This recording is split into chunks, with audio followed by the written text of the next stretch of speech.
ત્યારે એનું અપહરણ કરાય એવી વાર્તા સાંભળી હોય. હમણાં આપણે કહ્યું ને સીમાડા સલામત નથી, આંતરિક વ્યવસ્થા પડી ભાંગી છે, એમાં આ પણ હોય. એ બધું એના ભાથું એને પડ્યું છે અંદર. આસુરી અંશો એટલે શ્રીમદ ભગવદ્ ગીતા એમ કહે છે કે આસુરી અંશોને વિદારી અને દૈવી અંશોને પ્રસ્થાપિત કરવા જોઈએ. બંને પ્રકારના વિચારો આવતા હોય અને એ વખતે આપણું કાર્ય ઈ છે, જો ક્ષમતા હોય તો તમારે આવા આસુરી વિચારોને દાબી દેવા જોઈએ અને સુરી વિચારો જે છે એને પ્રગટ કરવા જોઈએ. રાવણ એ વિચાર દાબી શક્યો નથી. છે આપણા ઇતિહાસનું પાત્ર, છે પુરાણનું પાત્ર, પણ ઉદાહરણ સચોટ છે. એટલે આપણે એને ધર્મ તરફ નહીં લઈ જઈએ, પણ વાત તો સાચી છે. બીજી વાત એ બને કે આવા અસંખ્ય વિચારો આવતા હોય, પછી વિચારનો અમલ કરવો કે નહીં એ નિર્ણય કોણ કરે? ત્રીજું ખાનું બુદ્ધિ. એટલે રાવણને વિચાર આવ્યો અપહરણનો, એના ચિત્તમાં એ છાપ પડી હતી, એને વિચારને ઉદ્ભવ આવ્યો, બુદ્ધિએ નિર્ણય કર્યો હા અપહરણ કરાય, અને એના અહંકારે વર્તન કર્યું અપહરણ કરવાનું. આમ કર્તવ્ય બોધ તો આ છે કે તમે ચિત્તમાં પડેલી છાપ, એને અનુરૂપ આવતા વિચારોને પારખીને બુદ્ધિએ નિર્ણય કરવો. રાવણની સાત્વિક બુદ્ધિ હોત તો એ વિચારને ઠુકરાવી દે, આસુરી અંશને દાબી દે અને સૂર્ય અંશ પ્રગટ કરાય. અને એ કયો કર્તવ્ય બોધ છે? પરસ્ત્રી માત સમાન. તો એ તો એને ખ્યાલ નથી, એવા કર્તવ્યનો એને વિચાર કર્યો નથી, એ મૂલ્ય કોઈ એને શીખવું નથી વાર્તાઓ દ્વારા કે નથી વડીલો પ્રેરણા મૂર્તિઓ દ્વારા. અને એટલે ગઈકાલે ત્રાપજ બંગલા મુકામે ક્ષત્રિય સમાજના વડીલોની મીટિંગમાં જવાનું થયું. એમણે મને એક પ્રશ્ન પૂછ્યો કે આ બધી અંધાધૂંધી કેમ થવા માંડી છે, યુવાનો રોકટોક વગરના કેમ થઈ ગયા છે? એટલે મેં એમને આમ હસતા હસતા સહેજ કહ્યું કે તમારામાં કોઈ વડીલો એવા છે કે જે આને ટોકે, ટકોર કરે, ભાઈ આમ ન કરાય? કે ના, એવું તો ક્યાંય નથી. હવે કોઈ રોકટોક વગરનું જીવન જ્યારે સ્વચ્છંદી બની જાય છે, રાવણને એના મામા મારી છે ના પાડી હતી કે આ ન કરાય, તો તરત કીધું કે તારો વધ તૈયાર છે, હું તને મારી નાખીશ.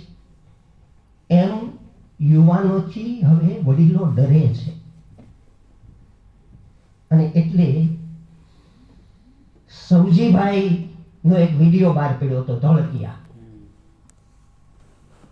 એમાં પણ કર્તવ્ય બોધ છે. એ વિડીયોમાં એ એમ કહે છે કે મારા કોઈ સંતાનોને મેં મારી આ ભૌતિકતાના રંગે રંગાવા નથી દીધા, સારી છે. અને મારા કોઈ છોકરાઓ એમ કે બાપા આટલા 4 વ્હીલ છે, તમે તમારા કારીગરોને વાહનો આપો છો તો અમને કેમ નહીં? એટલે એમ કે હું એમ કહું છું તું જાતે મહેનત કરીને કમાઈને વાહન લે તો હું રાજી થઈશ, પણ આ મારી પ્રોપર્ટીમાંથી નહીં. એમ કામ કરતા શીખવે એના છોકરાને. અને પછી પત્રકાર એને પૂછે છે કે એનું ધાર્યું ન થાય અને તમે વારંવાર રોકટોક કરો અને એ અવળું પગલું ભરી બેસે તો? ત્યારે એને બહુ સરસ જવાબ આપ્યો છો, તો એ મને મંજૂર છે, કારણ કે ઘરમાંથી અને સમાજમાંથી ભાર ઓછો થાય. આવી તાકાત છે આપણા કોઈમાં? અને પછી એને એમ કીધું છે કે લાગણી વેડાના પ્રમાણમાં જ છોકરાઓ બગડી રહ્યા છે. મિત્રો, આ બધી કર્તવ્ય બોધની જ વાતો છે. એટલે કર્તવ્ય ચૂક્યા છે વડીલો. આપણે આપણો ધર્મ સંભાળવો, કર્મનો મર્મ લેવો વિચારી નરસિંહ મહેતા. તો ત્યાં વડીલોનો ધર્મ છે, એને યોગ્ય દિશા આપીને લાલાંક કરવી. પણ આટલી બધી બીક લાગે છે છોકરાઓ છોકરીઓની, અને હાવ માયકાંગલા થઈ જાય મા બાપ. આપણે જોયા છે, લાચાર થઈ જાય.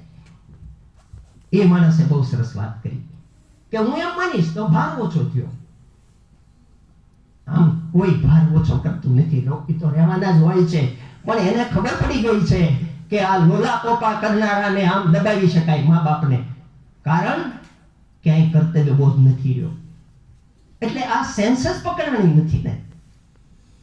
આ સેન્સ પકડાવી જ નથી મા બાપમાં, નથી સંતાનોમાં. અને એટલે મિત્રો આપણા 4 ખાના કર્તવ્ય બોધના આધારે કામ કરે છે. મને વિષય મળી ગયો કિશોરભાઈની વાતમાંથી કે આનું ભણતર ન હોય, આનું આચરણ હોય. એટલે કર્તવ્ય છે એ આચરણનો મુદ્દો છે. વડીલો ઘરમાં આચરણ કરે, શાળા મહાશાળાઓમાં ભણાવનારા આચરણ કરે, સમાજના આગેવાનો આચરણ કરે અને રાષ્ટ્ર વિધાયકો આચરણ કરે. સંસદમાં ને ધારાસભામાં માઇક ફેંકાય એકબીજા સામે, એકબીજાની આંખમાં મરચાઈની ભૂકી નખાય તો એ તો ટીવીમાં જોવે જ તેને આપણા બધા છોકરા.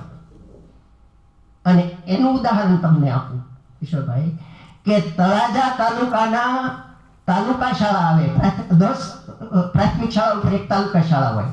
એ તાલુકા શાળાનો આચાર્ય ટ્રેઝરીમાંથી 10 શાળાના શિક્ષકોનો પગાર લઈને જાય.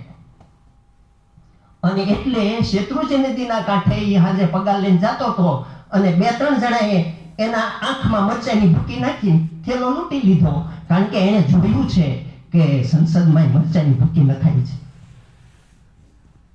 આ નકારાત્મક બોધ થયો. પોઝિટિવિટી અને નેગેટિવિટી આવે છે તો આચરણમાંથી જ. એ ક્યાંથી શીખે? એને કોણ શીખવાડે? એ પણ એક લર્નિંગ એક્સપિરિયન્સ છે. એ શીખવાનો પણ એના ચિત્ત ઉપર અનુભવ મળ્યો છે. અને એટલે એને મને વિચાર કર્યો કે આ મરચાની ભૂકી નાખીને લૂંટી લેવાય. અને બુદ્ધિએ હા પાડી કરો અને અહંકારે વર્તન કર્યું. આ ચિત્ત છે એ અનુભવ ઝીલે છે, મન વિચાર કરે છે, બુદ્ધિ સંમતિ આપે છે અને આપણો અહંકાર વર્તન કરે છે. અને ત્યારે જ ઘણું બધું બગડે છે. અને એટલે જ કર્તવ્ય બોધને લાગુ પડે એક વાક્ય છે આ સમાજ માટે. એમાં એમ લખાયું છે કે સજ્જનોની નિષ્ક્રિયતા અને દુર્જનોની સક્રિયતા એ સમાજના હિતમાં નથી. આપણે કહેવાય છીએ સજ્જનો, હે, આપણને કોઈ દુર્જન કહેતો ગમે?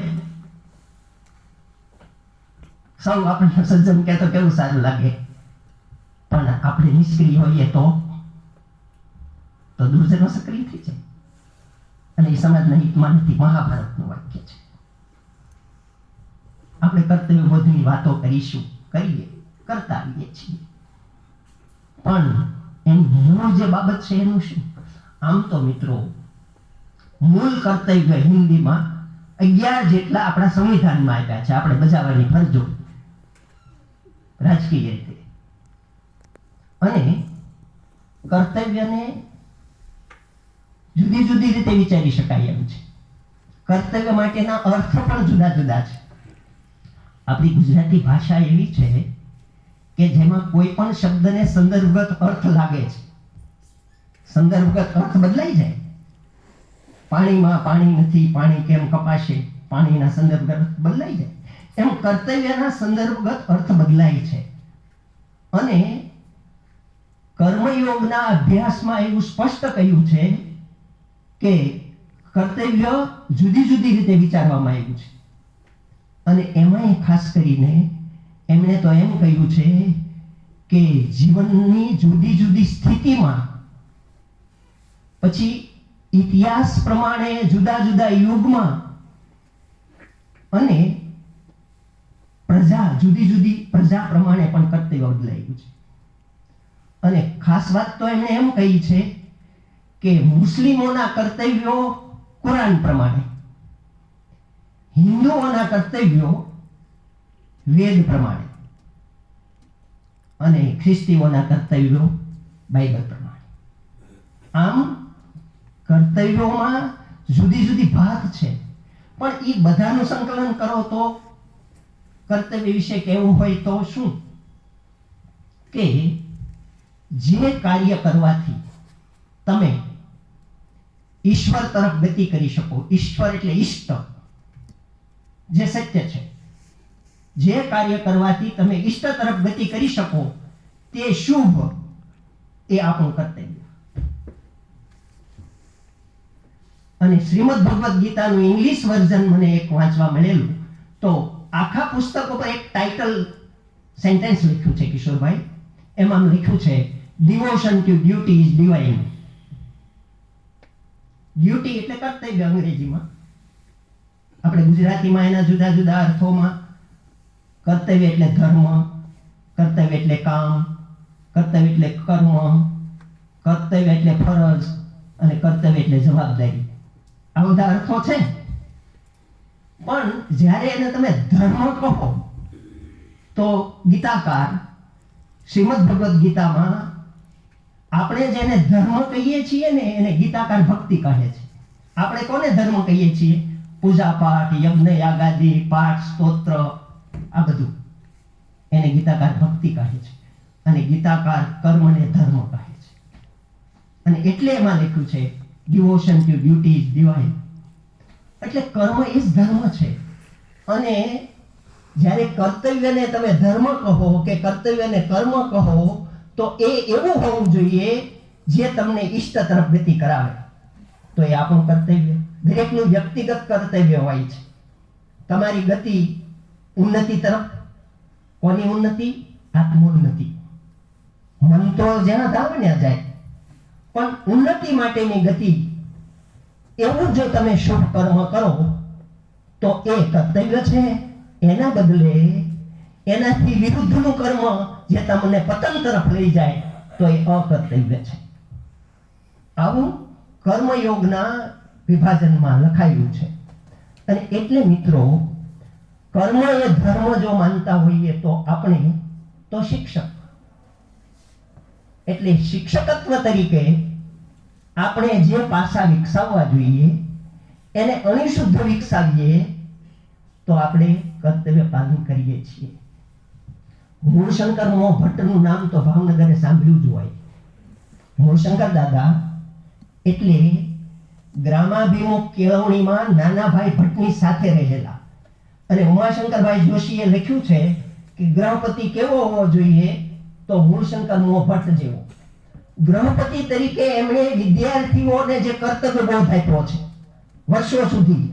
અને એક સ્થિતિ તો એવી આવી કે નાના દાદાના અવસાન પછી એમની પાસે 3 હોદ્દા આવ્યા: લોકભારતીના નિયામક, પ્રિન્સિપાલ અને ગૃહપતિ. ત્યારે મૂળશંકર દાદા વિશે પાછા વાડીલાલ ડગલી લખે છે કે મેં 3 શિક્ષકોને ગુજરાતમાં એવા જોયા. એમાં એક મૂળશંકર મોહ ભટ્ટ, જેને બીજા કોઈ કામ સોંપવામાં આવે તો કરે ખરા, પણ એનું મન તો વર્ગખંડમાં ભણાવવા તરફ જ તલપાપડ થતું હોય. આ આપણું કર્તવ્ય છે. આ આપણું કર્તવ્ય છે. જે મૂળશંકર મોહ ભટ્ટનું ઉદાહરણ છે એ આપણને શીખવે છે કે કોઈ પણ બીજા કામ સોંપવામાં આવે તો કરે ખરા મૂળશંકરભાઈ. આ વાડીલાલ ડગલી લખે છે હો. પણ એનું મન તો વર્ગખંડમાં વિદ્યાર્થીઓને ભણાવવા માટે તલપાપડ થાય, જેને બીજા ક્યાંય રસ ન હોય. અર્જુનજીનું ઉદાહરણ આપણને કર્તવ્ય બોધ આપે છે. કૌરવો અને પાંડવો બધાય દ્રોણ ગુરુ પાસે ભણતા હતા, બધાય ભણતા હતા, એક જ સરખી વિદ્યા પ્રાપ્ત કરતા હતા. અને પક્ષીની આંખ વીંધવાની હતી તો કોઈને આખું ઝાડ દેખાય છે, કોઈને ડાળી ડાળખા દેખાય છે, કોઈને પાંદડા દેખાય છે. ભીમ જેવો બળવાન એમ કે હું આખું ઝાડ ઉખેડીને પક્ષીને પછાડીને એને આંખ ફોડી નાખું, તો ત્યાં સુધી જવાની જરૂર નથી. અર્જુનજી એક જ એવા કે એને એમ કીધું કે ગુરુજી મને પક્ષીની આંખ જ દેખાય છે, શિક્ષકને બીજું કાંઈ ન દેખાય. જ્યારે આપણે કર્તવ્ય બોધની વાત કરતા હોઈએ ત્યારે, અને એનાથી એક સ્ટેપ આગળ વિચારીએ તો આપણને આ પૃથ્વીના પાટલે મોકલ્યા છે શા માટે? સમાજમાં અનેક વ્યવસાયો છે. શિક્ષકના વ્યવસાયમાં શું કામ? ચોક્કસ સોનાનો બંધ છે. અને એટલે આપણે આપણો ધર્મ સંભાળવો, કર્મનો મર્મ લેવો વિચારે. સમાજમાં બાકીનું બધું ઘણું બધું છે, પણ અર્જુનનું જે લક્ષ્ય છે એમાં આપણને વર્ગખંડ દેખાય, આપણા વિદ્યાર્થીઓની પ્રતિભાનો વિકાસ દેખાય. અને એટલે આપણા મહાસંઘનું જે સૂત્ર છે, શિક્ષક, શિક્ષણ અને સમાજમાં રાષ્ટ્રીય ચેતના આપણે જગાવવી છે. શિક્ષક જ કરી શકે. સમાજના નાગરિકોમાં સૌથી મોટો શિક્ષિત સમુદાય શિક્ષણના ક્ષેત્રમાં છે. આપણા સમાજમાં સૌથી મોટો શિક્ષિત માનવ સમુદાય શિક્ષણના ક્ષેત્રમાં છે. તમે જુઓ, પૂર્વ પ્રાથમિક શિક્ષણ, ઉચ્ચતર પ્રાથમિક શિક્ષણ, માધ્યમિક, ઉચ્ચતર માધ્યમિક અને યુનિવર્સિટી શિક્ષણ. આ શિક્ષિત માનવ સમુદાય વધુ રોકાયેલો હોય એવું ક્ષેત્ર છે. અને આ ક્ષેત્રના સૌ સવ્યસાચી જો આ કર્તવ્ય બોધ પકડી લે તો એને વિદ્યાર્થી જ દેખાય, એને વિદ્યાર્થીની ચેતનાનો વિકાસ જ દેખાય. અને અર્જુનની જેમ એ એક જ લક્ષ્ય હોય. આને હું શિક્ષકનું કર્તવ્ય માનું છું. સૌએ શાંતિથી સાંભળ્યો બદલ આનંદની લાગણી અનુભવું છું. Thank you one and all.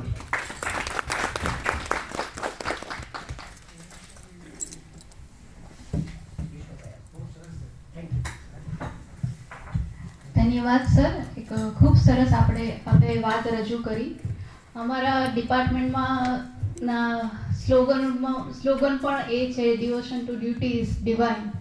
અને મને ખૂબ આનંદ છે કે અમારા ભવનમાં એક્ઝેક્ટલી એ જ પ્રમાણેનું કાર્ય સતત ને સતત થતું રહ્યું છે. અને સાથે હું આભાર માનીશ વિપુલભાઈનો, સાથે સાથે ભારત સરનો પણ, કે મને આજના દિવસે આ સંચાલન કરવાની તક આપી. અધરવાઇઝ હું આ મિસ કરી જાત આજનું આ વક્તવ્ય સરનું. ખરું છે. ત્યારબાદ હું ABRSM MKBUના મહામંત્રી ડૉક્ટર ભારતસિંહ ગોહિલ સરને નિવેદન છે કે આપ આભાર વિધિ કરવા પધારશો.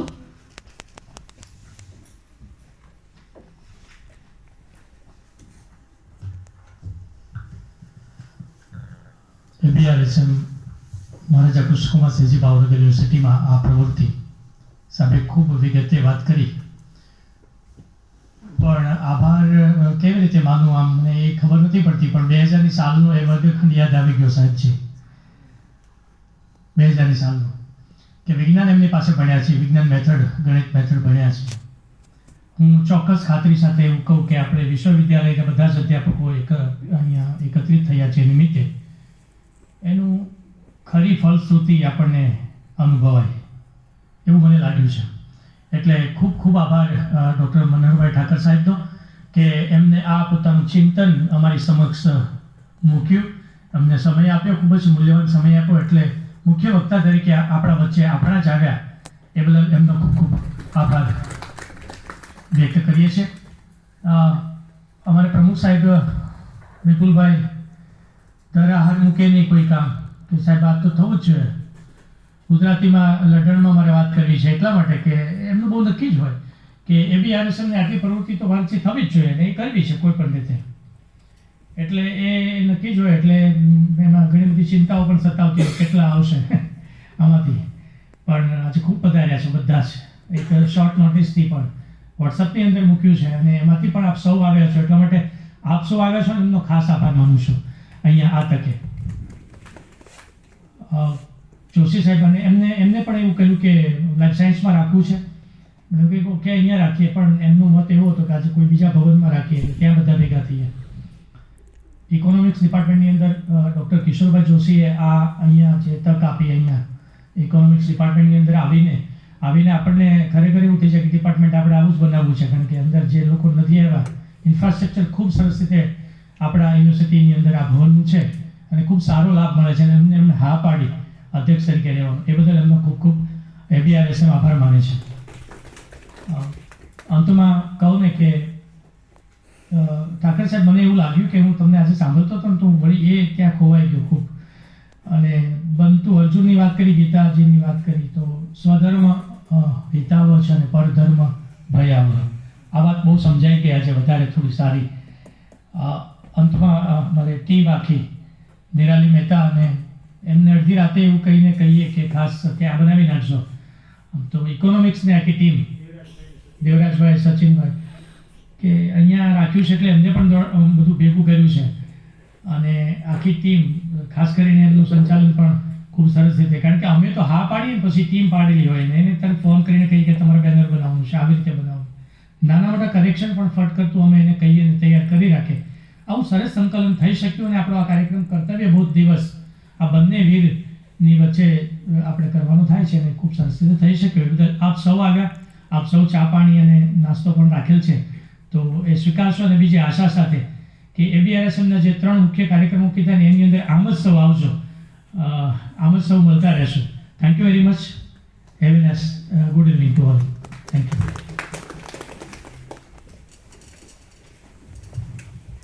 આભાર.